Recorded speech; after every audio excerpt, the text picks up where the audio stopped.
नमस्कार, स्वागत है आपका हिमाचल न्यूज़ एंड अपडेट्स में। चलिए शुरू करते हैं आज की कुछ बड़ी खबरें।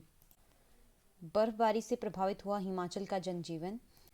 पूरे प्रदेश में बारिश और बर्फबारी का क्रम लगातार जारी है। जिला कुल्लू के ऊंचे क्षेत्रों में भारी हिमपात होने से जनजीवन अस्त व्यस्त हो गया है। मणिकर्ण घाटी के बरशैनी, तोश, नखथान और ग्राहण में लगभग 2.5 से 3 फुट तक बर्फ पड़ी हुई है। बर्फ होने से बरशैनी तोश मार्ग पर बसें भी बंद हो गई है। रविवार रात से लेकर सोमवार सुबह तक बर्फबारी का दौर जारी रहा। सिरमौर जिला के पर्वतीय क्षेत्रों में हो रही भारी बर्फबारी से हरिपुरधार, नौहराधार क्षेत्र के सैकड़ों गांवों में जनजीवन पूरी तरह से प्रभावित हुआ है। हरिपुरधार व नौहराधार क्षेत्र में शनिवार से बर्फबारी शुरू हो गई है, जो कि सोमवार तक जारी रही। मंडी जिला के प्रसिद्ध धार्मिक स्थल पराशर ऋषि के परिसर में पिछले दिनों से भारी बारिश और बर्फबारी हो रही है। यहाँ लगभग 4 फुट तक बर्फ गिरी है। ऐसे में मंदिर परिसर की तरफ से लोगों से अपील की गई है, कोई भी पर्यटक यहाँ न आए। मंदिर परिसर में चारों तरफ से आने वाले रास्ते भारी बर्फबारी के चलते अवरुद्ध हो गए हैं। जिला प्रशासन द्वारा भी पर्यटकों को मंदिर परिसर की तरफ जाने से रोका जा रहा है। अगली खबर है, धर्मशाला के योल में ट्रैकिंग पर निकले 4 युवकों में से 2 की मौत। योल के समीप धौलाधार पर्वत श्रृंखला के राइजिंग स्टार हिल टॉप के पीछे स्लाइडिंग जोन में जाने से शनिवार को ट्रैकिंग पर निकले 4 युवकों में से 2 की मौत हो गई। स्लेट गोदाम गांव के 18 वर्षीय रोहित पुत्र राजकुमार और 17 वर्षीय सत्यम, 16 वर्षीय रोहित और मोंटी धीमान निवासी नूरपुर शनिवार को राइजिंग स्टार हिल टॉप के लिए निकले थे। बताया जा रहा है कि भारी बर्फबारी के बीच वह रास्ता भटक गए। इस दौरान किसी तरह उन्होंने अपने परिवार वालों को इसकी सूचना दी। इसके बाद रेस्क्यू टीम ने उन्हें ढूंढने के लिए अभियान चलाया। रविवार को भारी बारिश और बर्फबारी के बीच उन्हें ढूंढ लिया गया। इसके बाद रोहित और सत्यम को धर्मशाला अस्पताल पहुंचाया गया। इसमें मोंटी धीमान और रोहित पुत्र परमजीत की ठंड की वजह से मौत हो गई थी। अगली खबर है, जहरीली शराब कांड में गिरफ्तार आरोपी पुलिस रिमांड पर। सुंदरनगर के सलापड़ व कांगू में जहरीली शराब से हुई 7 मौतों के बाद रविवार को 5 और लोगों को गिरफ्तार किया गया है। रविवार को पुलिस ने प्रवीण को हमीरपुर, सनी को अलीगढ़, पुष्पेंद्र को अलीगढ़ और सागर सैनी को दिल्ली, AK त्रिपाठी को सांबा जम्मू कश्मीर से हिरासत में लिया।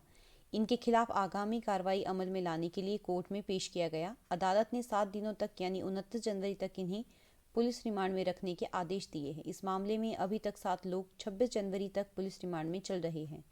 उन्होंने बताया कि शनिवार को इस मामले के मुख्य सरगना गौरव मिन्हास उर्फ गौरू और सुंदरनगर से संबंध रखने वाले नरेंद्र उर्फ कालू और अजय कोहली को गिरफ्तार किया गया था, जिनको कोर्ट में पेश करने के बाद 26 जनवरी तक पुलिस रिमांड में रखने के कोर्ट के आदेश हैं। अगली खबर है, HPU की कार्यप्रणाली पर छात्रों ने उठाए सवाल। 90 दिन बीत जाने पर भी नहीं निकला रिजल्ट। प्रदेश विश्वविद्यालय से विभिन्न कॉलेजों के तहत स्नातक की पढ़ाई करने वाले छात्रों को UG कक्षाओं के लिए रिजल्ट का इंतजार करना होगा। दरअसल प्रदेश विश्वविद्यालय ने रूसा सिस्टम को शुरू करने के बाद यह दावा किया था कि अब छात्रों को रिजल्ट के लिए लंबा इंतजार नहीं करना पड़ेगा। 90 दिनों में छात्रों के रिजल्ट को जारी करने की बात की गई थी, लेकिन सितंबर में हुई UG की विभिन्न परीक्षाओं का रिजल्ट अभी तक HPU प्रशासन की ओर से घोषित नहीं किया गया है। HPU से मिली जानकारी के मुताबिक प्रदेश के करीब 3 लाख छात्र ऐसे हैं जिन्होंने इस बार विभिन्न सत्र में UG की परीक्षाएं दी है, लेकिन HPU की ओर से एक नया सिस्टम पेपर की चेकिंग के लिए शुरू किया गया है। इस पूरी प्रक्रिया में काफ़ी समय लग रहा है। अभी तक केवल 50 से 60 हज़ार छात्रों के ही पेपर चेक हो पाए हैं। ऐसे में छात्रों को अभी रिजल्ट के लिए लंबा इंतजार करना होगा। अगली खबर है, लंबा गांव में कंपकपाती ठंड में सड़क किनारे नवजात को छोड़ गए परिजन। उपमंडल जयसिंहपुर में सुबह सवेरे ही दिल दहलाने देने वाली एक घटना सामने आई है, जहां सुजानपुर जयसिंहपुर मुख्य मार्ग के कनगेहन गांव में सड़क किनारे बने जन में नवजात को ठंड में कोई अज्ञात छोड़ गया है। कड़ाके की ठंड में जब तक कोई वहां पहुंचता तब तक बहुत देर हो चुकी थी और नवजात ने प्राण त्याग दिए थे। बहरहाल मौके पर पुलिस पहुंची है और घटना की तहकीकात जारी है। स्थानीय उप प्रधान सुनील राणा को लोगों द्वारा अवगत करवाया गया, जिन्होंने पुलिस को सूचित किया। अगली खबर है, सड़कों का निरीक्षण करने आया केंद्रीय अधिकारी घूस के 2.16 लाख के साथ गिरफ्तार। विजिलेंस ने बिलासपुर में प्रधानमंत्री विकास योजना के तहत नेशनल क्वालिटी मॉनिटर करने पहुंचे एक केंद्रीय अधिकारी को 2,16,000 रुपए की घूस के साथ एक निजी होटल से गिरफ्तार कर लिया।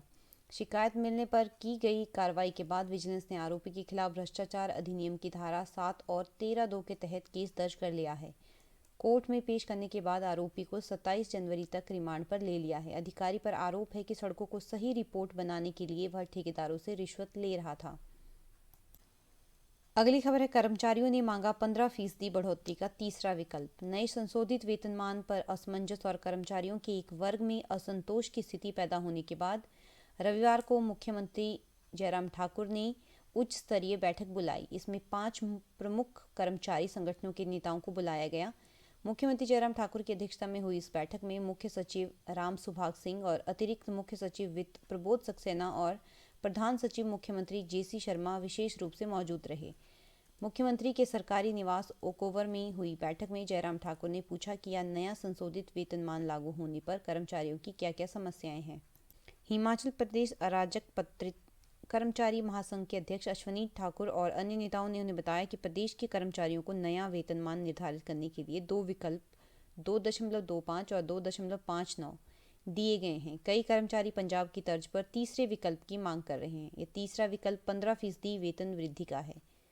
कर्मचारी नेताओं ने मांग उठाई है कि प्रदेश पर 4, 9, 14 और अन्य टाइम स्केल को दोबारा से बहाल किया जाए।